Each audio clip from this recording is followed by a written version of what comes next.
વડોદરા શહેરમાં વર્ષોથી ચાલતી સ્ટ્રીટ વેન્ડિંગની સમસ્યાના કાયમી ઉકેલ માટે તંત્ર હવે સક્રિય બન્યું છે. શહેરમાં સ્ટ્રીટ વેન્ડિંગ પોલિસીને નિયમિત કરવા અને ટાઉન વેન્ડિંગ કમિટીની રચના કરવાની કાર્યવાહી હાથ ધરવામાં આવી છે. વડોદરામાં સ્ટ્રીટ વેન્ડિંગને રેગ્યુલરાઇઝ અને રેગ્યુલેટ કરવા માટે તંત્રએ એક મહત્વની મીટિંગનું આયોજન કર્યું છે. વડોદરા મ્યુનિસિપલ કોર્પોરેશન દ્વારા ટાઉન વેન્ડિંગ કમિટીની રચના કરવાની દિશામાં કામગીરી ચાલી રહી છે. વડોદરા કોર્પોરેશન દ્વારા ભારત સરકારના વર્ષ 2014ના એક્ટ મુજબ સ્ટ્રીટ વેન્ડિંગ પોલિસીના અમલીકરણ માટે કવાયત હાથ ધરવામાં આવી છે. આ પ્રક્રિયામાં સ્ટ્રીટ વેન્ડિંગ એસોસિએશન દ્વારા જે રજૂઆતો કરવામાં આવી છે તેને પણ ધ્યાનમાં લેવામાં આવશે. ટાઉન વેન્ડિંગ કમિટીની રચના થયા બાદ શહેરમાં હોકિંગ અને નોન હોકિંગ ઝોન નક્કી કરવામાં આવશે.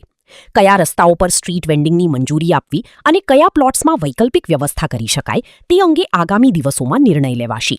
તંત્રનો મુખ્ય ઉદ્દેશ્ય જેન્યુઇન એટલે કે ખરેખર સ્ટ્રીટ વેન્ડિંગ કરવા માંગતા લોકોને યોગ્ય જગ્યા ફાળવવાનો છે.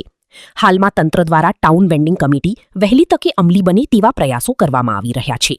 જે અંગે વડોદરા મહાનગરપાલિકાના મ્યુનિસિપલ કમિશનર અરુણ મહેશ બાબુએ વિગતવાર માહિતી આપી હતી. અમે એક મીટિંગ રાખી છે. બેઝિકલી વડોદરા શહેરમાં સ્ટ્રીટ વેન્ડિંગને રેગ્યુલરાઇઝ અને રેગ્યુલેટ કરવા માટે એક મીટિંગ કન્સલ્ટેટિવ મીટિંગ રાખી છે, જેમાં સ્ટ્રીટ વેન્ડિંગ એસોસિએશન્સ દ્વારા જે રિપ્રેઝન્ટેશન છે એ રિપ્રેઝન્ટેશનને પણ અમે સાંભળીને એક યોગ્ય નિર્ણય ટાઉન વેન્ડિંગ કમિટી અમલીકરણમાં લાવવા માટે જે પ્રયત્ન ચાલી રહ્યા છે. આપ જાણો છો કે ઘણા સમય પછી વડોદરા શહેરમાં આપણે જનરલ બોડીમાં સિટીનું સ્ટ્રીટ વેન્ડિંગ પોલિસી જે 2014ના જે ભારત સરકારનું પોલિસી છે, એક્ટ છે, એને આધારે અમલીકરણ કરવા માટે અમે સ્ટ્રીટ વેન્ડિંગ પોલિસી જનરલ બોડીમાં પ્રોવિન્શિયલ કમિટી પણ પાસ કરવા માટે પણ પાસ કરી છે.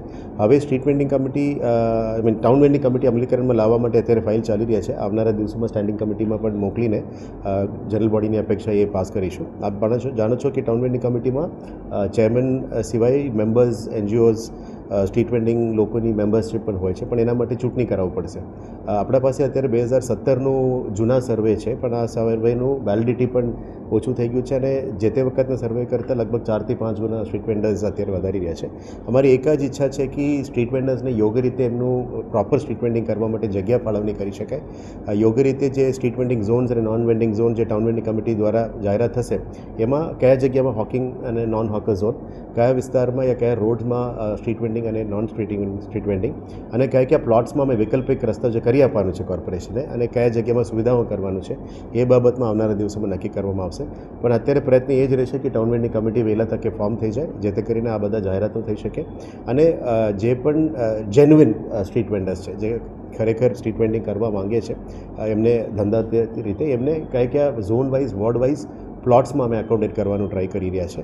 અને સાથે સાથે જે રોડ્સમાં ટ્રેડિશનલ એક્ટિવિટી સ્ટ્રીટ વેન્ડિંગ ચાલે છે એ ક્યાં એકોમોડેટ કરી શકાય એનું પણ અમે થોડું ચર્ચા કરીને કરવાના છે. પણ આ નિર્ણય will be taken by the TVC. આ ટીવીસી ફોર્મ કરવા માટે જ અત્યારે પ્રયત્ન ચાલી રહ્યા છે. પણ જે પણ અત્યારે સ્ટ્રીટ વેન્ડર્સના રિપ્રેઝેન્ટેટિવ છે એમના સાથે ચર્ચા પરામર્શ કરીશું અને એ પણ એમની માંગણીઓ શું છે એકવાર સાંભળી લેશું અને પછી નિર્ણય લેવામાં આવશે.